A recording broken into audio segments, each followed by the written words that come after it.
Buenas tardes, mi nombre es Santiago Henao Castellanos y esta es la sustentación de mi monografía El otro espectro de las estrellas a cargo del doctor Alejandro García. Vamos a empezar con una introducción a las estrellas variables y al proyecto Euclid, para luego definir el problema que presentan las señales no uniformemente muestreadas en astronomía, las soluciones que tenemos a nuestra disposición y nuestros resultados serán la implementación de estas soluciones y una aplicación a las relaciones periodo-luminosidad en las nubes de Magallanes, terminando con conclusiones y trabajo futuro. Las estrellas variables son conocidas en Occidente desde que Fabricio observó Mira a finales de 1500 y desde entonces muchas estrellas han sido candidatas a ser variables en brillo. Pigott y Goodrich en 1785 comprobaron la variabilidad de muchas otras estrellas observando primero delta Cephei, que da nombre a las clases de estrellas cefeidas, y luego beta Aquila. Con la introducción de las placas fotográficas en astronomía se pudieron guardar datos para ser analizados luego. Entonces la cantidad de datos se acumuló de manera alarmante, tanto que Edward Pickering, el director del observatorio de Harvard, contrató a un grupo de mujeres para que le ayudaran a analizarlos. Pasaron a ser conocidas como las computadoras de Harvard. Aquí Wilhelmina Fleming, Antonia Maury y John Cannon son los responsables del sistema de clasificación espectral de Harvard que se usa hasta nuestros días. Al fondo tenemos a Henrietta Leavitt, que analizaba estrellas variables con datos fotométricos en las nubes de Magallanes. Ella calculó los periodos de 25 variables cefeidas y descubrió una relación entre estos periodos y la magnitud aparente. Ella teorizó que utilizando esta misma relación empírica para las cefeidas cercanas, donde se conociera la distancia, y teniendo la relación empírica para una galaxia donde no se supiera la distancia, se podría utilizar la ecuación de módulo de distancia para deducir esa distancia. Algo que hizo Hertzsprung en 1913 y que fue pulido en precisión por Shapley en la década de los 20.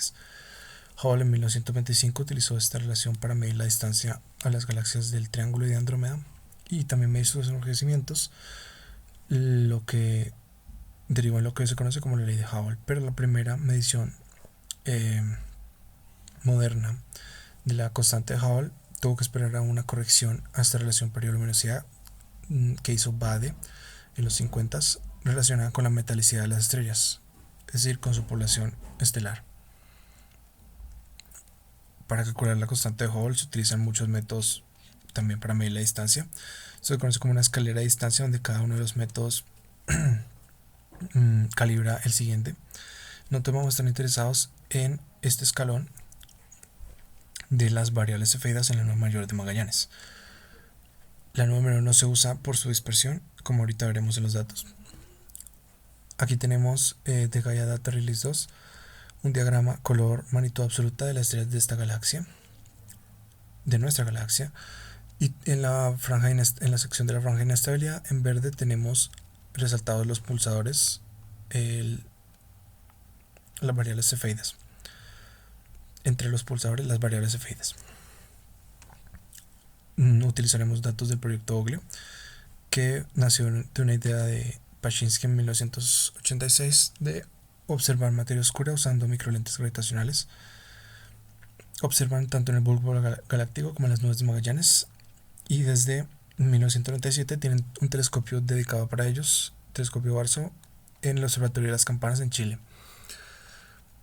Desde 2010 comenzó la cuarta fase del proyecto y paró en 2019 con 792 publicaciones por motivos de la pandemia, pero a pesar de que no se siguieron tomando datos, sí se han seguido publicando artículos de análisis. Todos los datos que vamos a usar están disponibles en la página de Euclid.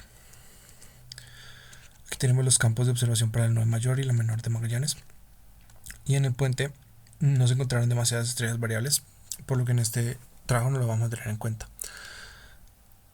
Algo que sí es de notar es que los filtros en visual y en infrarrojo usados por el proyecto Euclid no son los filtros estándar, sino que son filtros de mayor calidad hechos a medida.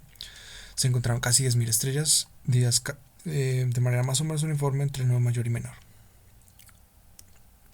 Una de estos curvas de luz para la curva de luz para una de estas estrellas Se puede observar aquí donde tenemos el tiempo y la magnitud, tiempo en día juliano reducido, y hay que notar que este tiempo no está uniformemente muestreado, tiene una cadencia de observación de un número entero de noches, pero aún así las horas de observación no son siempre las mismas. Esto, sumado a que hay temporadas donde no se tienen datos, impide usar un algoritmo de transformada rápida para analizar los periodos de estas estrellas. Si dividimos si cortamos este diagrama de tiempo en secciones de longitud iguales al periodo correcto de esta estrella, obtenemos lo que se conoce como un diagrama de fase, que nos permite observar mejor la curva de variabilidad de la estrella. Con respecto a esta curva de variabilidad, si observamos puntos consecutivos en mediciones consecutivas en el tiempo, nos damos cuenta que la interpolación es imposible porque los datos están separados, y separados a veces hasta por más de un periodo. Estas estrellas de frecuencias altas, entre comillas, frecuencias superiores a su límite de Nyquist, que es la mitad de la tasa de muestreo, no se pueden interpolar, y entonces por lo tanto no podemos generar artificialmente datos uniformemente muestreados para calcular la transformada rápida. Lo que sí podemos es discretizar la transformada de Fourier. Si aquí tenemos nu la frecuencia, f la magnitud y t el tiempo, podemos integrar sobre todos los datos o sumar sobre todos los datos y coger la magnitud de este número complejo para obtener el espectrograma. Este método ha sido utilizado en astronomía desde hace bastante tiempo, y de hecho es el que usa Ogle para analizar sus propios datos. Una intuición de dónde sale es que si cojo el diagrama de fase y convierto la fase en un ángulo, y enrosco este diagrama de fase de cada estrella, obtengo esta figura enroscada en el plano complejo, y esta suma de aquí equivale a calcular el centroide de esta figura enroscada. Si el centroide está separado del cero complejo, es porque el diagrama de fase fue construido con la frecuencia correcta. En cambio, si fue construido con la frecuencia incorrecta, al yo enroscarlo, estos puntos van a quedar esparcidos uniformemente en todos los ángulos, entonces el centroide va a estar muy cerca al cero. Entonces este no sería un pico del espectro y este sí sería un pico del espectro. Otra aproximación sería utilizar mínimos cuadrados para hacer un ajuste de la señal. En este caso, una señal,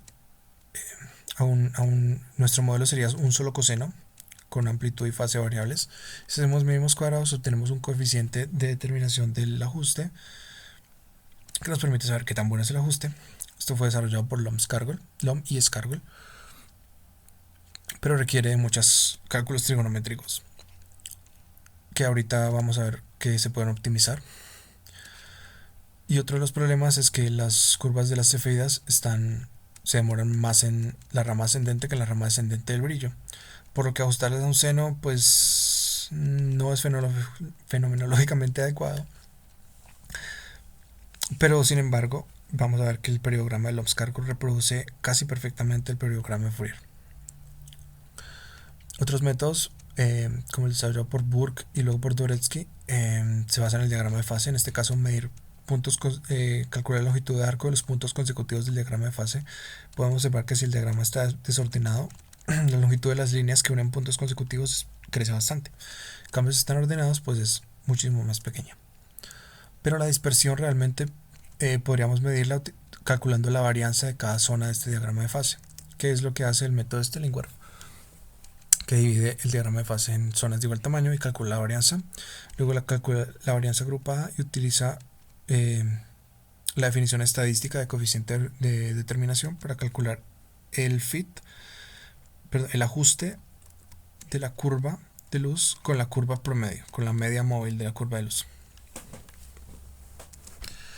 Y un último método es el método de la entropía, desarrollado por Cincotta y compañía, que se basa en que divido el diagrama de fase en un número de zonas y calculo cuántos puntos caen en cada zona, y con eso puedo calcular la entropía computacional, la entropía informática del diagrama de fase. Entonces, si el diagrama está muy desordenado, cada zona tendrá más o menos los mismos puntos, por lo tanto la entropía del número de desorden será máximo. En cambio, si la fase es correcta, el diagrama de fase estará muy ordenado y la entropía será mínima. Esta es entropía en el sentido de Shannon. Vemos que comparando y rescalando cada uno de estos espectrogramas son aproximaciones en cierto grado de fidelidad al periodograma de Fourier. O sea, todos por dentro son lo mismo, miden lo mismo. Incluso en los picos secundarios. Por ejemplo, el dispersión y Lomskargol, que sería el de Stellingworth, son aproximaciones prácticamente exactas al espectrograma de Fourier. En cambio, el método de entropía tiene picos más angostos, lo cual le da mayor poder de resolución, y el método de longitud de arco tiene más ruido. Todos estos métodos presentan picos cercanos a la tasa de sampleo, a la cadencia de los datos, que en este caso es un número entero de días. Pero estos picos pueden ser eliminados muy fácilmente usando la definición de longitud de arco y dispersión. Y con un poco más de trabajo en Lomskargol y Fourier. No encontré ninguna manera de seleccionar, de borrar estos picos para el periodograma de entropía.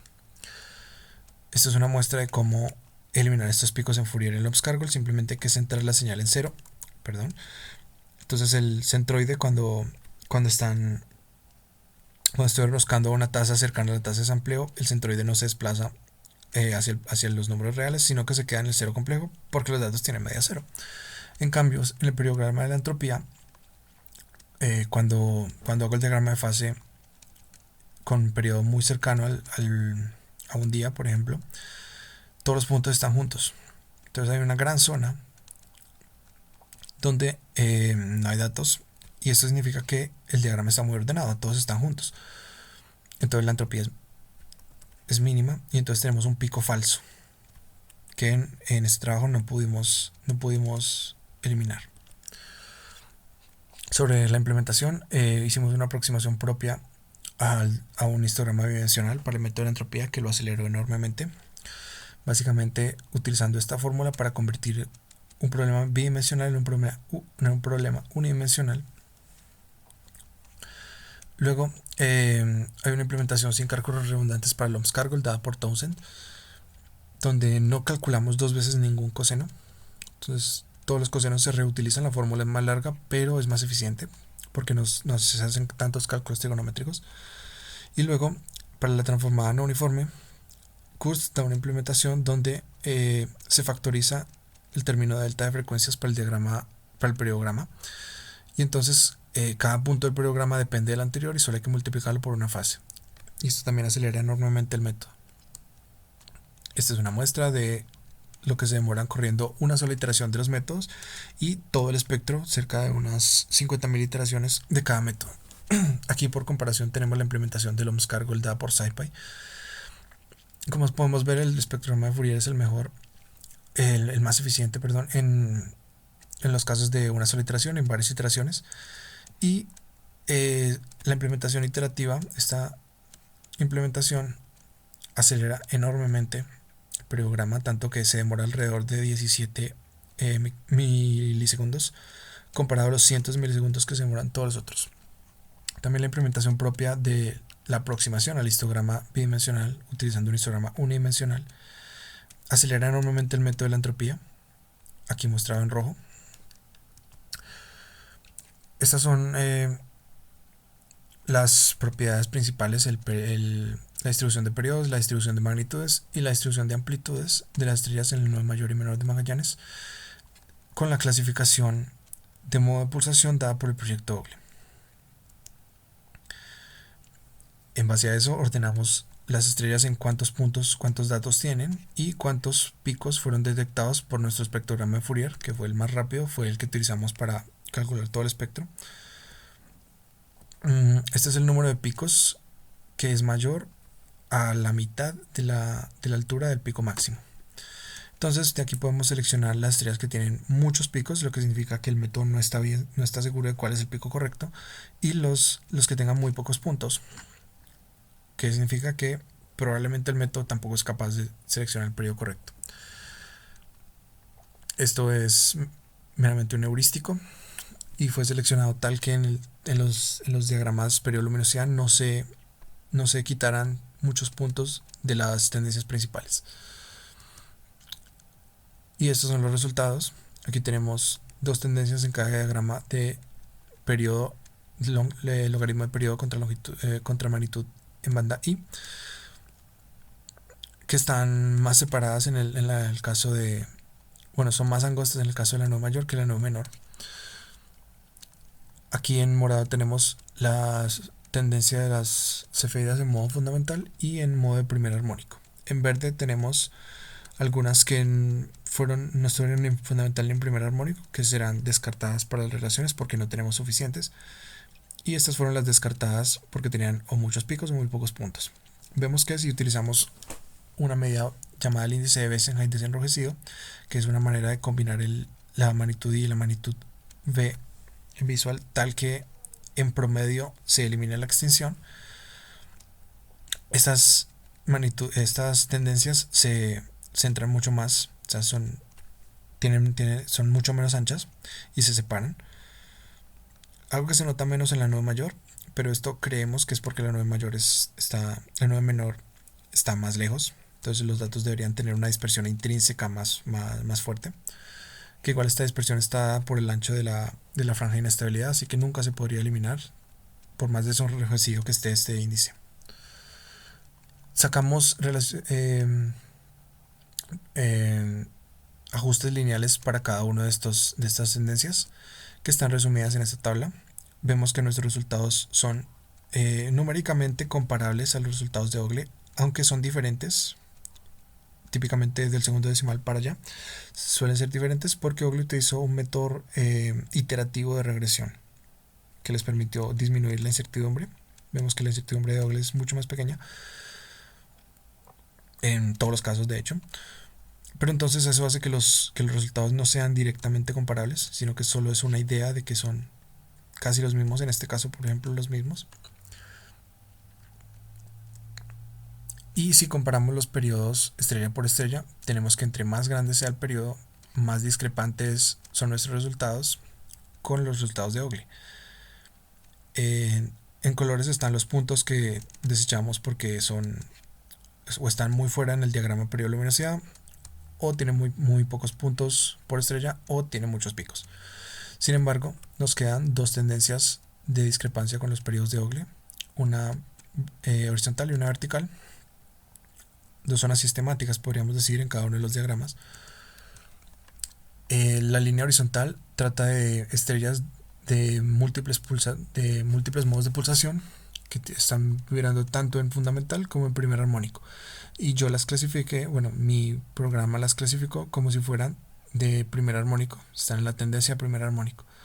Pero realmente se supone que los resultados de Ogle fueron que tienen más acentuada el tono fundamental, entonces ellos los pusieron en la tendencia de modo fundamental.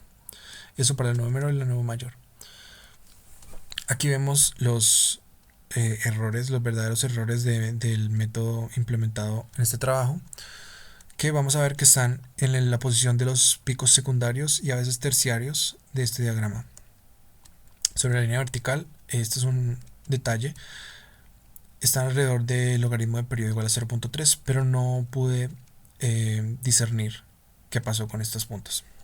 Sencillamente tienen todo lo que tienen las estrellas que están alrededor, pero el método falló del orden del segundo decimal o el tercer decimal del periodo. Sobre lo que decía antes, este es para la nube mayor. Los picos principales están en amarillo en el diagrama periodo-luminosidad. Los picos secundarios están en tonos azules, cada vez más morados entre más tenues sean los picos secundarios y terciarios. En este caso vemos que estos serían los picos secundarios que están alrededor del logaritmo de periodo igual a 0, o sea, un periodo igual a un día. Y aquí estarían alrededor de un periodo igual a mediodía, o sea, una frecuencia igual a 2, y aquí una frecuencia igual a 3, y así sucesivamente. Vemos que los picos terciarios están más presentes que los picos secundarios, y algo importante es que el límite de Nyquist nos prohibiría ver esta zona del diagrama periodo-luminosidad si estuviéramos con datos uniformemente espaciados. Estos son los mismos resultados para el nube menor, donde los picos secundarios están mucho más acentuados que los terciarios y donde se observa que las tendencias tienen un ancho mucho mayor, posiblemente porque la nube menor está más lejos. Entonces, en nuestras conclusiones se implementaron 5 métodos distintos para obtener el periodo y la frecuencia principal y el periodograma de una señal no uniformemente muestreada. Encontramos que todos acceden al mismo espectro fundamental de frecuencias y que tienen diferencias en el nivel de ruido y los picos falsos que presentan. El método más eficiente fue la transformada de Fourier no uniforme con la optimización iterativa, y el periodograma de entropía fue el que más presentó resolución para diferenciar frecuencias cercanas. Se corrigieron los problemas para los picos falsos derivados de la cadencia de los datos para todos los métodos excepto para este último de la entropía. Reprodujimos las relaciones periodoluminosidad de las nubes de Magallanes y tanto en banda I como en índice de Besenheit, y obtuvimos resultados muy cercanos a los dados por Ogle 4.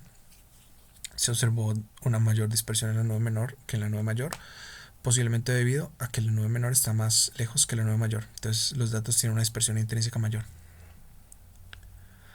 Como trabajo futuro tenemos desenrolamiento individual de cada estrella, es decir, calcular el índice de Besenheit para cada una de las estrellas, no para el promedio, que utilizando los mapas de extinción que fueron publicados recientemente, y análisis independiente de los modos de pulsación, porque usamos los modos de pulsación que venían con la base de datos de Ogle.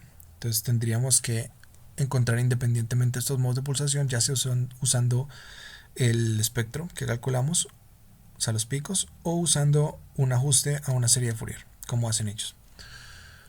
También valdría la pena probar con una malla de periodos distinta. En este caso nosotros buscamos frecuencias, no periodos. Entonces buscamos linealmente en frecuencias, pero ya que las discrepancias fueron mayores entre mayor fuera el periodo, esto quiere decir que Ogle 4 utilizó una malla lineal en periodos. Lo ideal, ya que el diagrama de periodo luminosidad se presenta en logaritmo de periodo, sería utilizar una malla lineal en logaritmo de periodo, pero entonces no podríamos utilizar las optimizaciones tan agresivas que utilizamos con la transformada no uniforme. Y finalmente, estas son las referencias.